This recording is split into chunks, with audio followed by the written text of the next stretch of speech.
Šį kartą esame Kaune ir čia susitikome su Niujorko apreiškimo lietuvių bažnyčios parapijos komiteto nariu Algirdu Lukoševičium. Iš tikrųjų, pirmą kartą su juo susitikom dar 2017 metais Tikslas Amerika ekspedicijos metu Niujorke ir labai nustebino, kiek daug jis žino apie šitą bažnyčią, padeda ją atverti Open House New York metu ir pristatyti niujorkiečiams, kartu pristatydamas ir lietuvių kultūrą. Ir dabar norėjom, kad jis papasakotų ir mums, gabalėlių Lietuvos žiūrovams, kogi ypatinga Niujorko apreiškimų lietuvių bažnyčia. Labai diena. Apreiškimo parapija tai yra lietuviška parapija nuo 1914 metų, kai lietuviai nupirko šią bažnyčią, kleboniją ir mokyklą nuo vokiečių. O vokiečiai buvo pastatę tą bažnyčią 1863 metais. Tuo metu labai daug tenai gyveno vokiečių ir jiem reikėjo bažnyčios. O paskui jau apie 1910 metais tenai jau vokiečiai buvo įsikraustę iš to rajono Williamsburgo, Bruklino ir labai daug lietuvių buvo atsikraustę. Ir lietuviam reikėjo dar antros bažnyčios tam rajone Williamsburgo ir tada prašė Bruklino vyskupo statyti bažnyčią. Bet vyskupas tuo metu sakė, vietoj kad statytumėt bažnyčią, geriau, kad jūs nusipirktumėt visą jau pastatytą bažnyčią iš vokiečių. Ir tai padarė kovo mėnesį 1914 metais. Bažnyčia tikriausiai yra viena iš seniausių lietuvių bažnyčių, jau kalbėti apie bažnyčią ne kaip apie organizaciją, bet kaip apie pastatą, kadangi daugelis lietuvių bažnyčios statytos XIX amžiaus pabaigoje ar XX amžiaus pradžioje.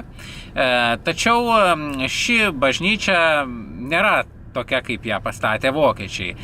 Viduje gausų ir lietuviškų detalių, kurias lietuviai sukūrė per visą tą laiką ir be abejo lietuviškos veiklos. Taigi, kokios lietuviškos detalės yra padarytos apreiškimo lietuvių bažnyčioje ir kokia lietuviška veikla ten vyksta parapijoje? Tenai tos detalės yra gan gausios. Bažnyčia buvo visos dekoracijos, freskai buvo pagaminti vokiečių ir tie dabar taip pat yra nuo tų pirmų dienų XIX amžiaus, bet yra taip pat lietuviai nutapė Švento Kazimiero freską dešinėje pusėje didžiojo altoriaus 1929 metais, kai buvo pagrindinis remontas darytas bažnyčios, o paskui 1970 metais dešinėje pusėje didžiojo altoriaus buvo Aušros vartų Marijos nutapytas paveikslas. Taip pat yra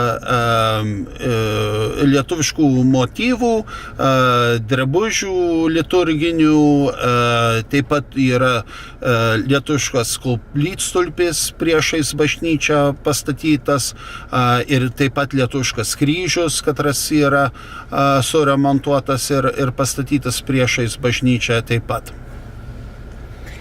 O kokia lietuviška veikla vyksta parapijoje? Parapijos veikla yra labai gausi ir jau vyksta labai daug metų, nuo pačių pradžių 14 metų. Tenai vyksta lietuviška mokykla, lietuviškos mokyklos baigimas Maironio, vyksta lietuviškas choras, tautinių šokių grupė Tryptinis, naudojasi patalpas repeticijom. Per daug metų būdavo ir vaikų choras, ir vyrų choras. Pas mus irgi gan garsūs vargonininkai būdavo, kaip Algirdas Kačinauskas muzikas vadovavo. Taip pat vyksta skautai, ateitininkai, turi susirinkimus, ruošiami vaikai pirmai komunijai, dirmavoniai, vyksta lietuviškos vestuvės, krikštynos ir visos kitos apeigos. Ruošiama parapijos kūčios kiekvienais metais, gruodžio mėnesį prieš Kalėdas. Tai yra tikrai labai daug ir galima sakyti, per visus tuos virš 100 metų yra tikrai lietuvių židinys tenai apreiškimo parapijoje. Susitikom jūs Kaune ir minėjot, kad dažnai atvykstat į Lietuvą. Kokia yra jūsų šeimos istorija, kaip jie atsidūrė Niujorke apreiškimo parapijoje ir koks jūsų paties santykis su Lietuva? Aš tai gan dažnai lankausi, aš beveik kas 2-3 mėnesį būnu Lietuvoje dėl darbo reikalais, aš dirbu su biotechnologijom, turiu doktoratą iš klinikinės farmakologijos, tai todėl atvažiuoju į Lietuvą dažnai, dirbu su Santariškių ligoninė, su Kauno klinikom, taip pat su privačiom įstaigom Lietuvoje, tai galima sakyti pusę laiko gyvenu Niujorke, pusę laiko Kaune. Mano ryšys su Niujorku ir su apreiškimo parapija yra gan senas, galima sakyti, nuo pačių pirmųjų dienų. Mano tėvukas Jonas Lukoševičius, jisai su broliais buvo atvykęs į Niujorką 14-15 metais ir tada prasidėjo Pirmas pasaulinis karas ir jie liko. Tuo metu jie taip pat pradėjo irgi lankyti apreiškimo parapiją tom pirmom dienom ir pirmaisiais metais.